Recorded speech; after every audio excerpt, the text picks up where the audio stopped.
Hello, everyone, and welcome to the Manuscript Podcast. This is the podcast where we believe 21st century man controls his destiny, that his choices define his future, and that he writes the script to his own life.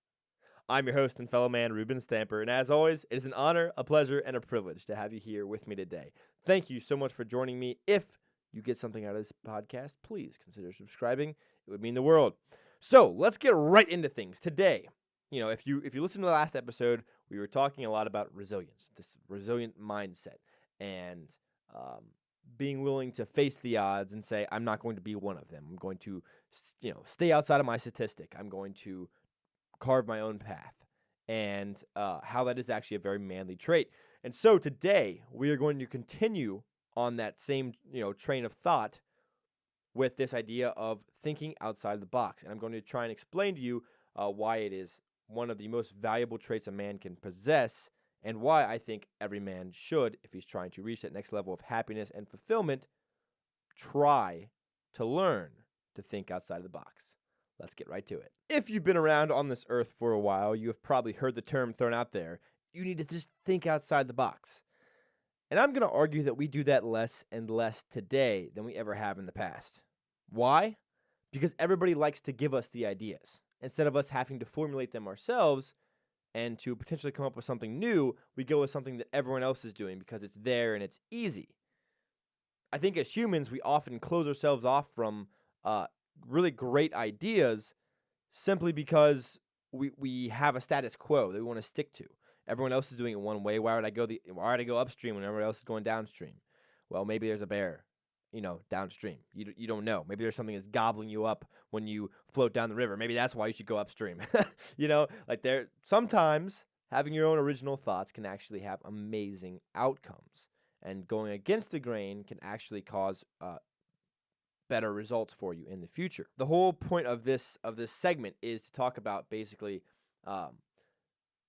changing the framework of your mind to look at things in a different way. And this really is revolutionary. I mean, it will change your life if you actually decide to take it on. And it is challenging. It's very difficult because it's hard to go against what everyone else is doing. And I'll go more in depth into that later because there's quite a few studies that demonstrate that point, that, oh my gosh, we are very much in many ways sheep, we just go along with what everyone else is doing, and oftentimes don't take the second we need to stop and say, is this right? Is this what I'm really supposed to be doing? Is this going to lead to the outcome I truly desire? Is this going to align with my values in life and actually get me to the point where I feel like I am completely in line with them, or is it going to rip me away from them? And so, that being said, we're creatures of habit. And some habits are great. Some habits are not. And some habits are formed simply because of the status quo. And I'm going to try and convince you in today's section and to just reinvigorate myself to remember that original ideas can be helpful. And thinking outside the box can be incredibly helpful. And it's worth doing. So, I talked about in the last episode this idea of I can't versus how can I, right? And that was based off of Robert Kiyosaki's book, Rich Dad, Poor Dad. And that was obviously a financial book, but he's talking about this idea that rich people don't say, I can't. They say, how can I? And that can be applied to every area of your life. And once you do that, you stop closing all these doors. Because saying I can't, it just shuts so many doors that actually would first off broaden your character and make you into a more interesting person, but also would make you into a more capable person. So you say I can't, and all these doors close because you've just automatically said, there's no way this can happen. This is literally not a possibility. Whereas when you say, how can I? 99% of the time, you can find a way to accomplish your goal. And that builds resilience in you. And I think that resilience is a very manly characteristic, to actually have. So try and be resilient. So with this idea of thinking outside the box, obviously I think it goes without saying that it's crucial as men throughout our lives to learn to adapt when things aren't working, to accept change when things are not working. So there's this great book by Jim Collins. It's called Good to Great, and it's a book all about these major companies that went from good companies to great companies. and it talks about all the different factors that differentiate the two of them. And so it's called Good to Great by Jim Collins. Great book. Highly recommend. It's very famous. And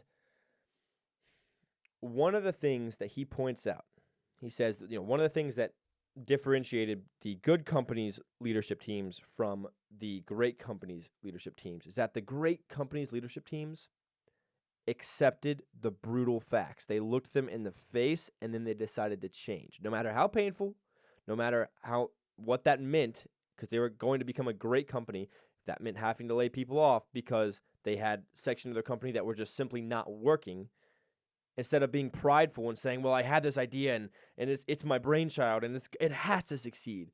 Sometimes, no. The great leadership teams would look the brutal facts right in the face and say, we have to change. And it's going to suck, and we all know this isn't how we wanted it to go, but this is how it has went. And so we've got to change. And that's one of the things that differentiated the good to great companies was leadership teams would look at the brutal facts. And we as men, I believe, should take that into account as well. When it comes to thinking outside the box, if you are doing something one way and it's making you miserable, then change. Like, for instance, if you're miserable at your job, so often people are just so scared of jumping to something new, and I've been there, I'm not blaming you guys, I've been there as well, that we just stay slowly eroding a cheese grater on our face every single day going into work because we hate our job and we hate going in every single day. But we refuse to change. We go in and we're like, maybe it'll be better this time. Maybe it'll be better this time. And then it's not better. Why? Because you hate going in every day. You hate the job, yet you refuse to change. I refuse to change. Whoever it is. That's just one example. If your girlfriend is treating you like trash and you're miserable around her, it's time to move on. Oh, okay, well, then I wouldn't have a girlfriend if You're miserable. Look at the brutal facts. Look at them in the face. Sit down and say, what is going on? And then change course. Think outside the box. Be willing to adapt to the situation. And it is going to sting, and it's going to be a little uncomfortable for a while. And maybe you're scared of being alone. Okay, fair enough. I'm not saying that's not a legitimate fear, but you're miserable where you're at, so change. If your lifestyle makes you spend twice as much money as you should be, you're making $1,000 a week, but you're spending $2,000 a week. Well, change course, or you're just gonna go broke. The problem is not that there aren't solutions. The problem is that you're not willing to seek out the solutions, and that's a big distinction. Is that as men, we have to be willing to seek out the solutions, and sometimes that requires us to think outside of the box.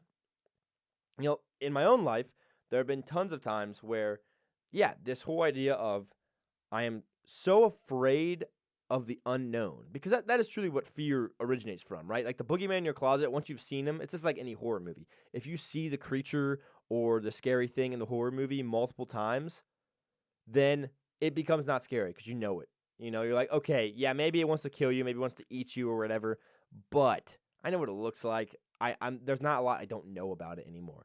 That the fear of the unknown is really, it's a powerful thing, and it works on me just as it works on anyone else. But there have been multiple times in my life where I have taken so long to change something simply because I was afraid of what might come next. And I think that's a pretty universal fear.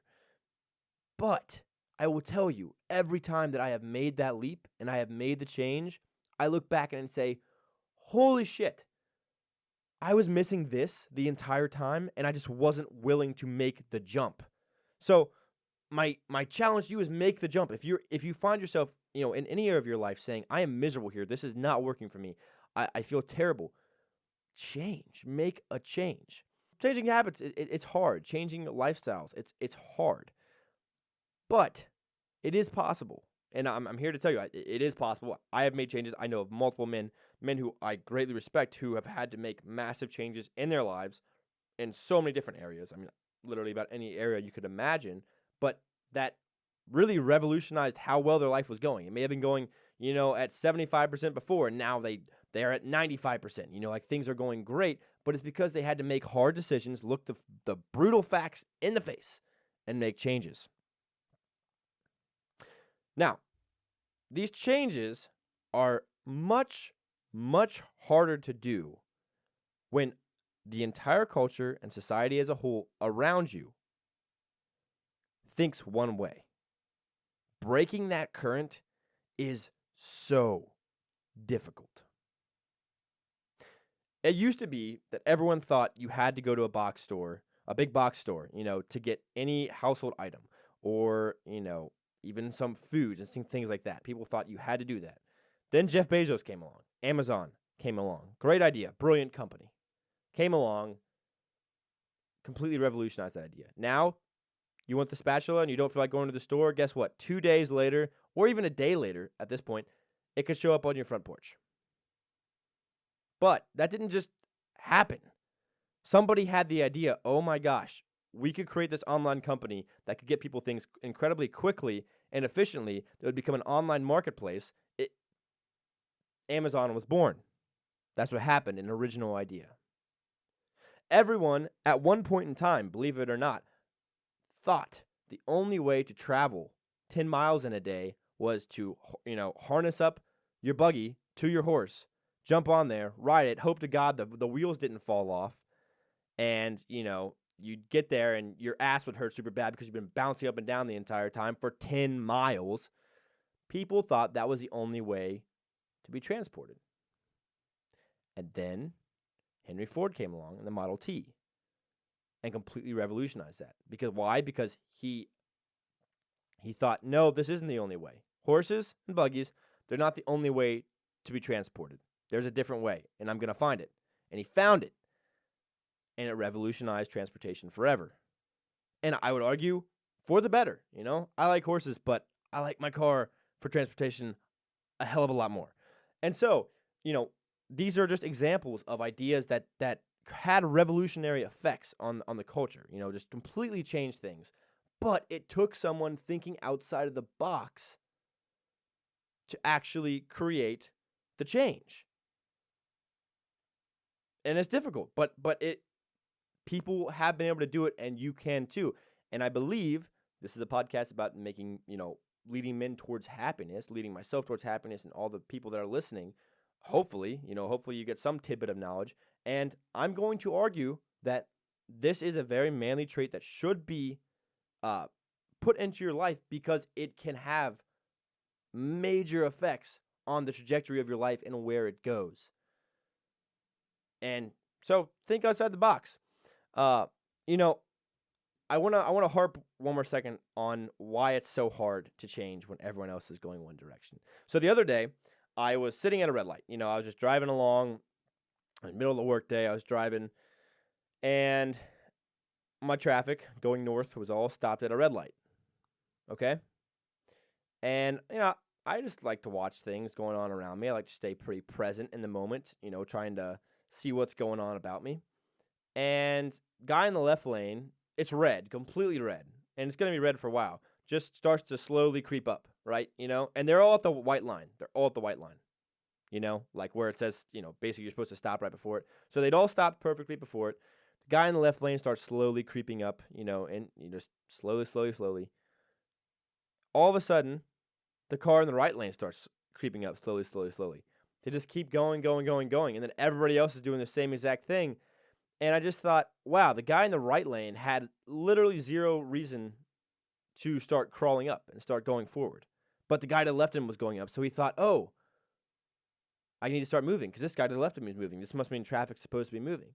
And we get so caught up with what others are doing around us, we're like, well, this has to be the way that it's done. When in reality, it's not. Now, an even more extreme example of this, I read a book a while ago that was decent. It wasn't like the world's most revolutionary book, but it was called Invisible Influence by Jonah Berger. And he talked pretty extensively on this idea of like social contagion, basically, where everyone thinks one way, and so you as an individual, it's very hard for you to combat that. But you can, but it's very hard to do. So he went in depth in the book about a study where they had a ton of paid actors go into a room, okay? And then they would have each session one non-paid actor, so just a regular person. So they've got all these paid actors that are supposed to act in a certain way, and then one non-actor that goes into the room. And obviously the non-actors or the actors don't make themselves known, and so everyone just goes in there thinking, oh, these are just regular people and we're all doing this study together. And so all these people are in a room, and there's an administrator who would basically give out the study. And so what he did, the administrator, is he gave each person an index card. On this index card, there were 3 different lines, each of them labeled. Line A, line B, and line C. All of them were vastly different lengths. Like one was like 4 inches, one was a ½ inch, and one was like 2 inches, okay? So just vastly different lengths, okay? And he gave everybody one of these index cards with lines A, B, and C on them.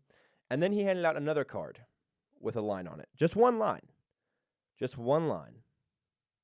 And it wasn't labeled or anything like that. And he went around the room asking people which line was on the second card. Now, the answer was obviously C. Without a doubt, C. Like, it was like a ½ inch line on the second card, and C was a ½ inch line. Everything else was in no way close to it, okay? The obvious answer, blatantly with your 2 eyes, you could see that the answer was line C. But what happened? This is where it gets kind of crazy. The administrator asked the actors first, before they went to the non-actor, they asked the actors first to give them the answer. He said, okay, so Tom, who may have been an actor, it's like, Tom, what do you think the line corresponds to? And Tom goes, oh, definitely B. I think it's B. Yep, this line is definitely corresponds to B. B is like, a 2-inch line. And C is like a ½ inch line. So it's like they're obviously different. They're obviously like, there's no way, just comparing them, there's no way that could be the correct answer. So the administrator goes around the room and he's asking people all the way around the table, well, what do you think it corresponds to? And people would give purposely, because they're actors, the wrong answer. And then lastly, he came to the regular person who was not an actor. And he said, okay, regular person, which line does the line on the second card correspond to? And that person, 75% of the time, answered line B. When the answer was clearly, to anyone with a brain, the answer was clearly line C. Now, what does this go to show?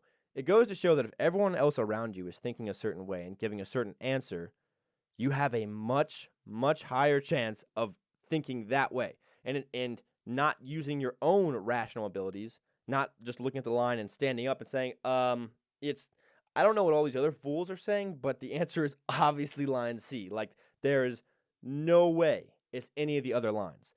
But that doesn't happen.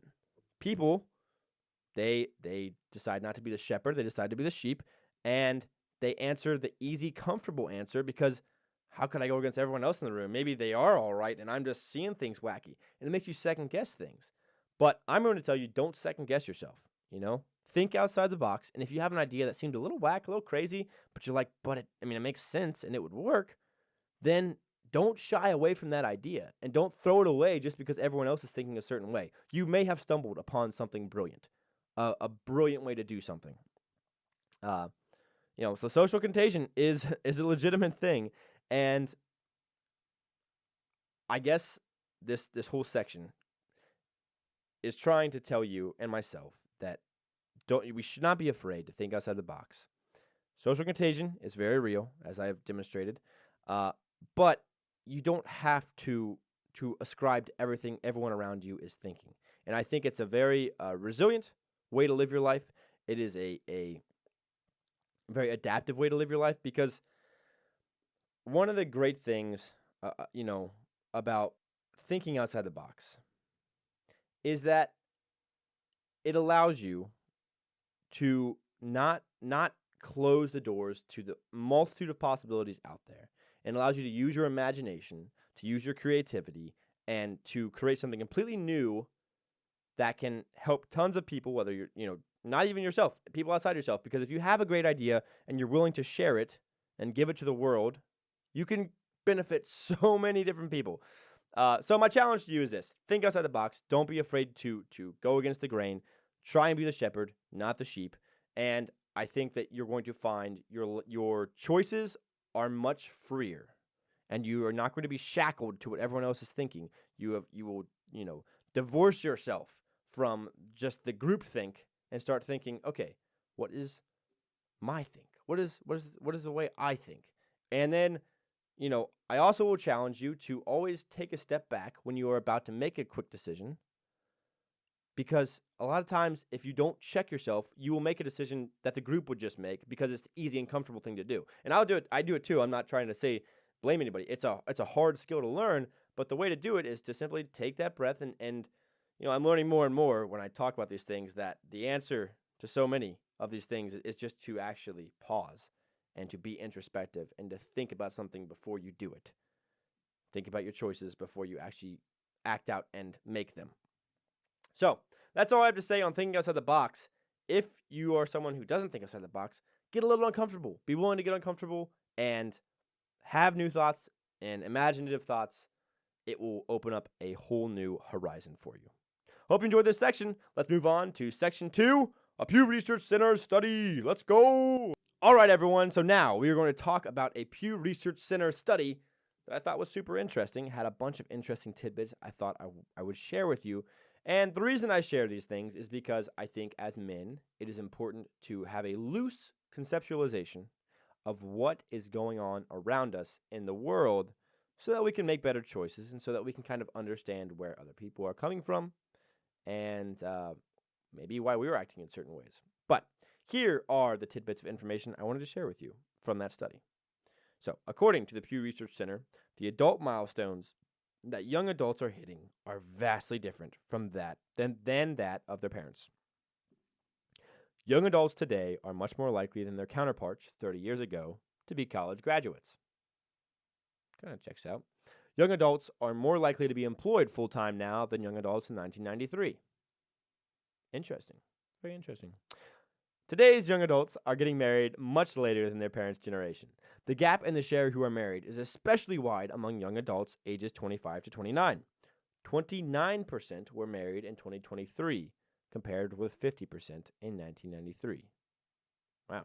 So, between the ages of 25 to 29, in 2023, only 29% were married.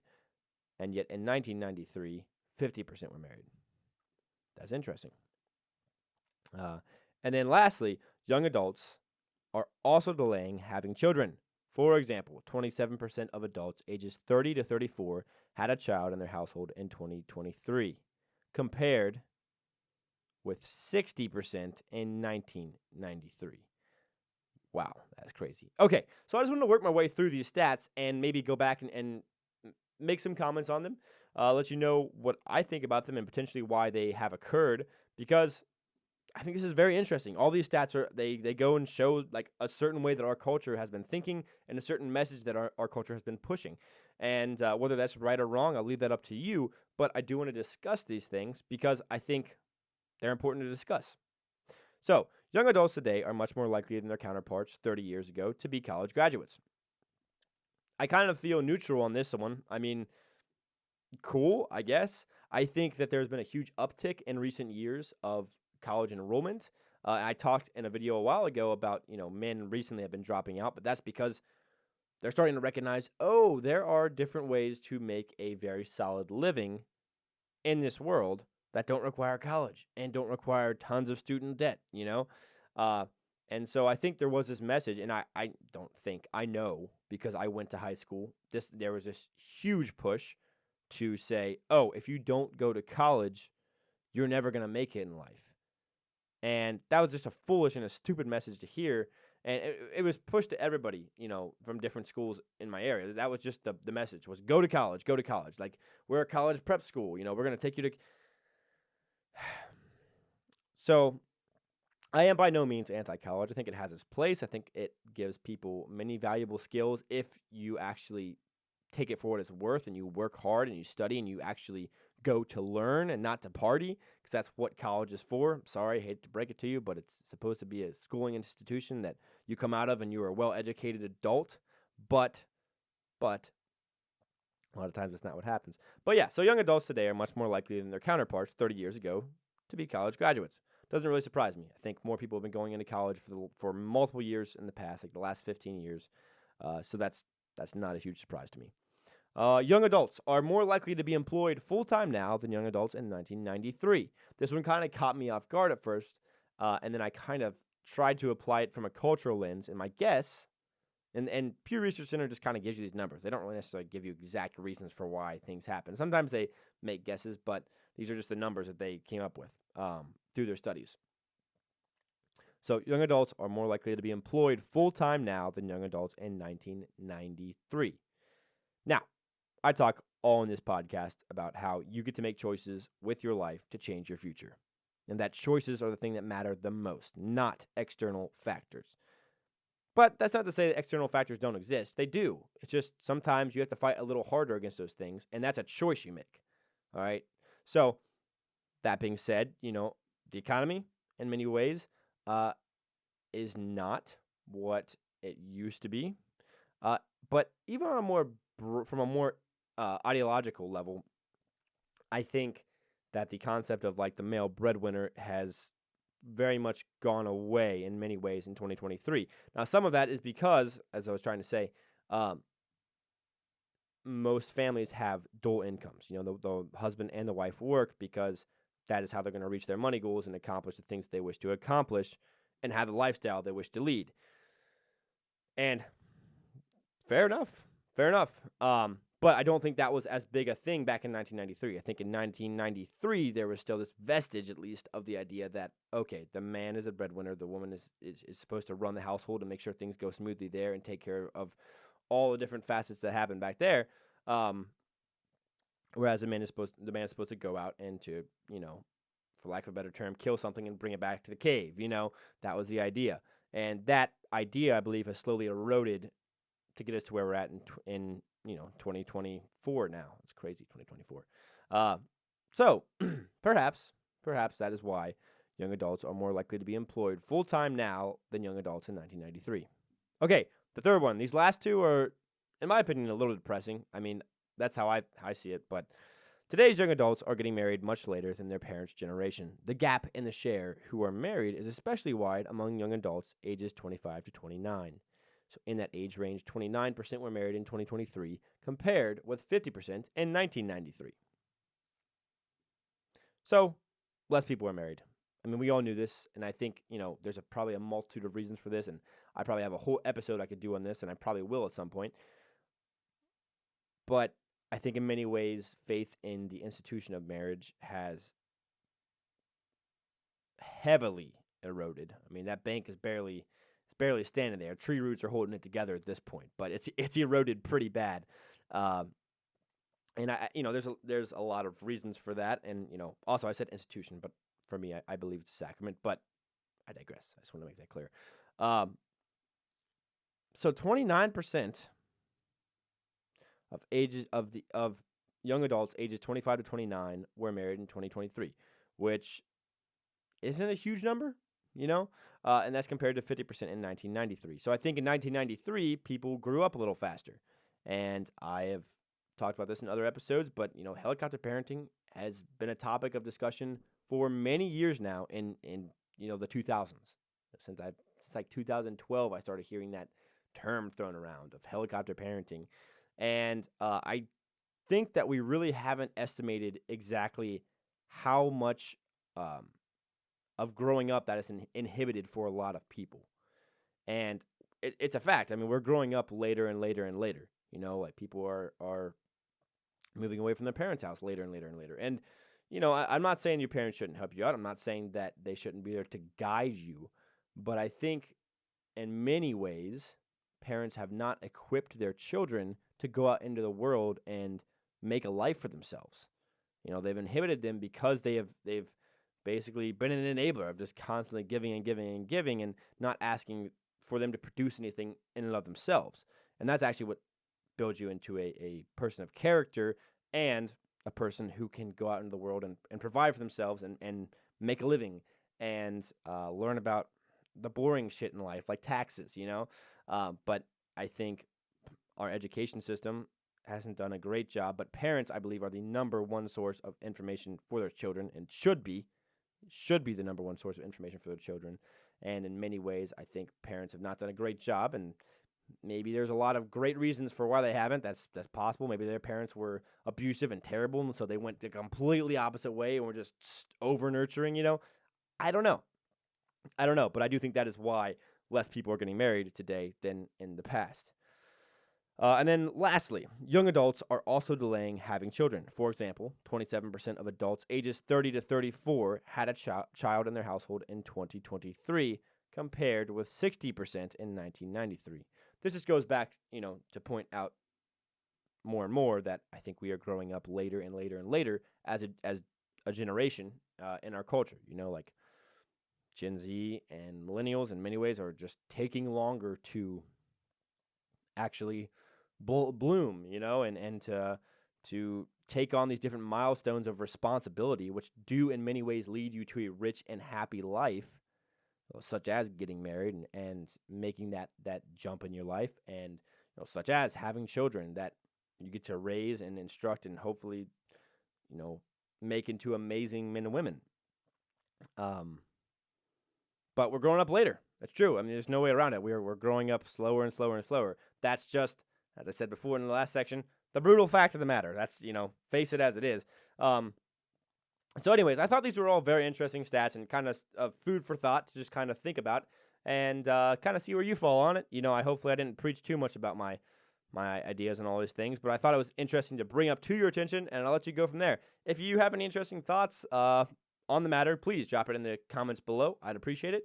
And that's section 2 of the podcast. Hope you enjoyed. Do you know what really sucks these days? Movies. They have really, really gone downhill. It is so rare that a good movie comes out, in theaters. The last one I saw, I think, was Dune. I thought was pretty good. Now, that is based off an incredibly famous sci-fi novel, and there's a great story behind it. And so, if you just stay true to the story, you probably will end up with a pretty good movie. Now, also, the director did a great job in all these things, but for the most part, movies today suck. They're shitty and not enjoyable. They do not give you a sense of catharsis when you're done with them, which is like this buildup of emotion and then a release of emotion. None of that. They're crappy. Now, why do I bring this up? Recently, with a buddy of mine, this was a couple weeks ago before I was married, I watched 2 movies that I want to bring to your attention that were so good. The first of which was The Predator with Arnold Schwarzenegger, and what an amazing movie that was. The character development was great. The story was great. The build-up to the scenes was amazing. Was it like the height of cinematography? No. Were the special effects like mind-boggling? No. Was the acting even amazing? Like out of this world great? I mean, it's Arnold. He's okay. No, it wasn't. It really wasn't. So why was it so freaking enjoyable to watch? It got me thinking. It did. And then, a couple weeks later, right before the wedding, I decided to watch Alien with that buddy. I'd never watched either of those movies. Alien, that classic kind of horror, scary film where they go to that planet and they kind of get infected by that thing, and that thing pops out of the dude's stomach and then grows really freaking fast in the spaceship and then starts killing everybody. It was like a thriller alien movie. So good. So freaking good. Story of resilience, of sticking it out and not letting fear completely take over your system, but facing the terrible creature and killing it, Spoiler alert. Sorry, this whole section will have spoiler alerts. If you hear the name of a movie and you're like, I don't want to know what happens, then don't listen anymore.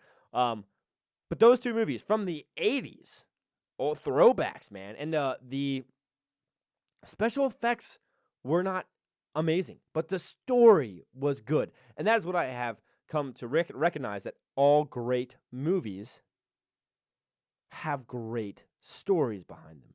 And the characters are developed, and you grow to love them, to root for them or to root against them. You know, whether it's a great villain design, you know, Hans Gruber in Die Hard, you're like, damn, he's like a respectable villain, but you're like, he's pretty freaking evil. Like Loki in the Avengers movie, pretty freaking evil. Commodus from Gladiator, you know, that guy, you hate his guts by the end of the movie and you want him to die. And that's a great villain that was created. But, you know, so many of the heroes you can think about, you grow attached to them, and you get to see them develop and to grow as a character throughout the movie. And that is not existent in so many of the movies today.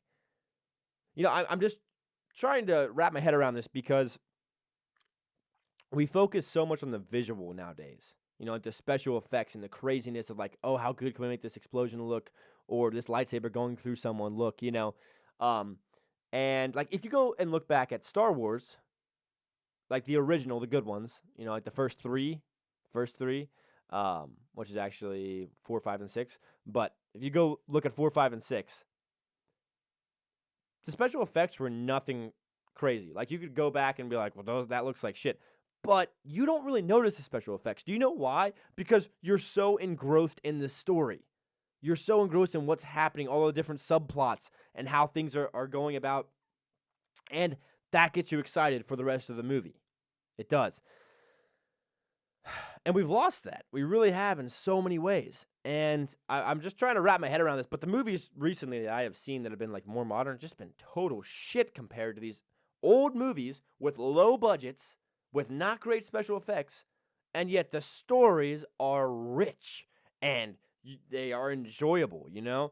And there's a bunch of 80s movies I haven't watched yet, but that, you know, I'm looking forward to, because they have these great stories. I mean, Rocky is like this, you know? It's like, it's kind of grainy, and it feels like an older movie, you know? And the acting is good from some people and not good from other people. I mean, Adrian, wow. Whew.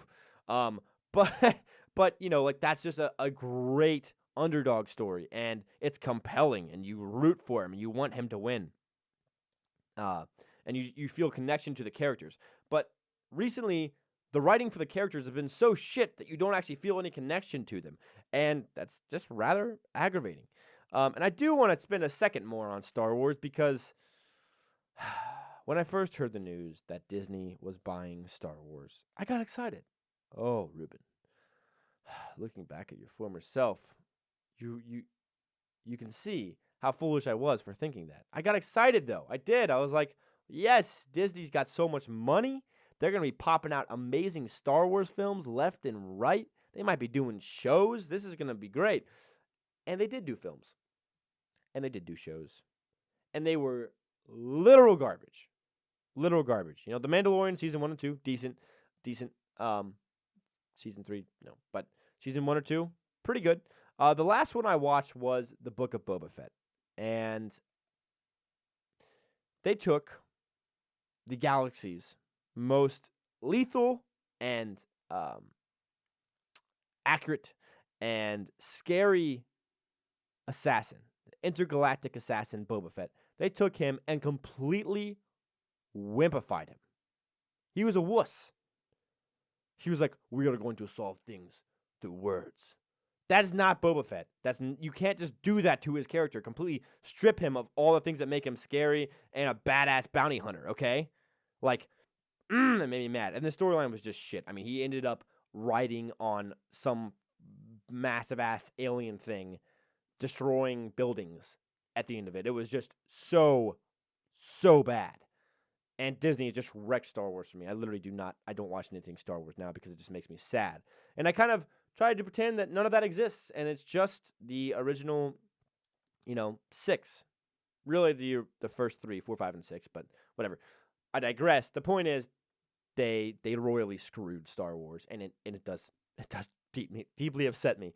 And so another thing I do want to harp on real fast that does really piss me off, because it makes movies so much worse, is there are no stakes anymore. Why? Because the companies are so money hungry. They can't kill off a character because they could bring in new money down the road, and we might want to tie them into stories down the road.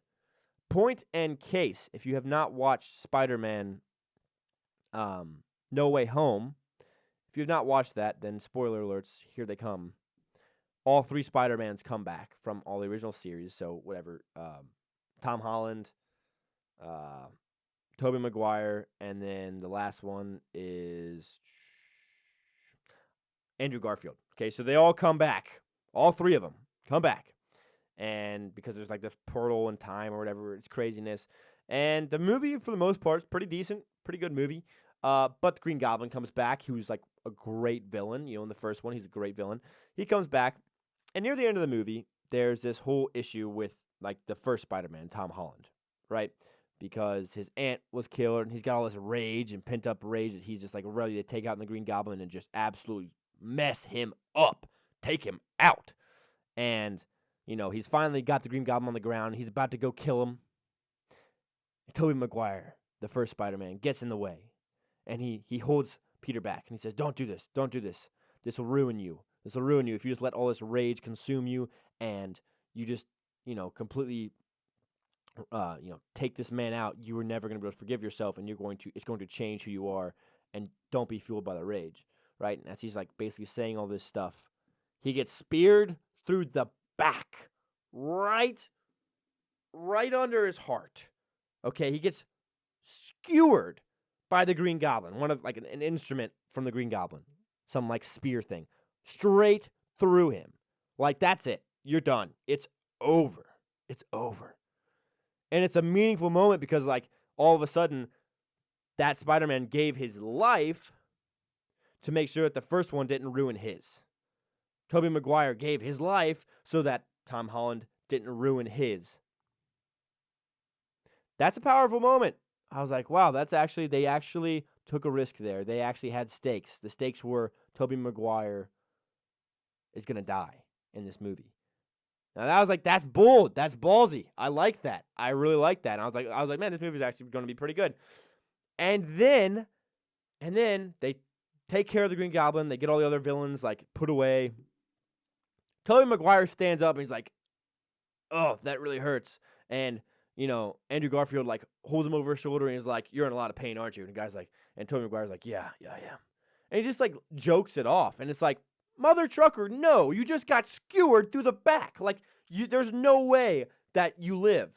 And this is what is wrong with modern cinema, is that we have no stakes with our characters. No one gets killed off anymore because that would erase potential money-making opportunities from these mindless, bereft companies who don't have any new storylines. Like, everything is a piggyback these days. Everything is just, oh, let's bring in a cameo. That'll make things great. It's like, let's bring in one of these super freaking old characters from the past that, and just, oh, let's just throw him in there because then that'll really get the fan base excited. No, you can't cameo out shitty stories.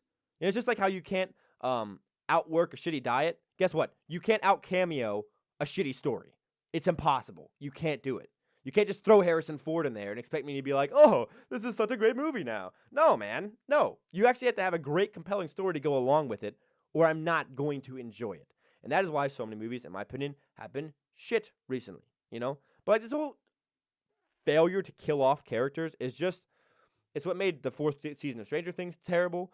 I mean, dude, they're so crazy about this. Black Widow dies in Endgame, and then they made a movie about her afterwards. Just to introduce Florence Pugh or whatever as the new Black Widow. Because they're like, oh, we got to get a new one in there because we got to make more money with that intellectual property, Got to be able to do that. But they tried to squeeze as much money out of the character as possible. They're like, let's kill her off of this movie because it makes the most sense, but then we will make another movie about her after she is dead. How's that sound? Creative team's like, yeah, let's go. Man, they should just hire me on there. I should get a quarter of what those idiots get paid, and I will make better movies. I promise you. This isn't an arrogant thing. It's just called that I actually have a decent concept of what the fans really are looking for. It's called good stories. called Good Stories. But they haven't got the clue yet, and I don't know if they ever will. I would like to see good movies made again. I truly would. I'm excited for Dune 2. Maybe that'll be good. We'll see. Most times sequels get pretty messed up, and they're shitty, unless you're talking about like Lord of the Rings or something. But maybe they will pull off magic, and it'll be great. I hope it is. Anyways, this ends the Reuben Rant segment. I know I kind of went on for a while, but it does aggravate me because I remember growing up, all these movies would come out, and I'd be like, oh, I'm so excited. And then I'd go watch them and be like, that was so good. There was such a great, character arc, and there was sacrifice, and there was honor and beauty and dignity. And nothing's compelling anymore. Nothing's compelling. There's no stakes. So, movies are pretty shitty. Anyways, that's all I have to say for the Reuben Rant segment. Hope you enjoyed. All right, everyone. That about does it for this episode of the Manuscript Podcast. Thank you so much for joining me today and for watching. I hope you got something out of this podcast. If you did, please consider subscribing. It would mean the world to me.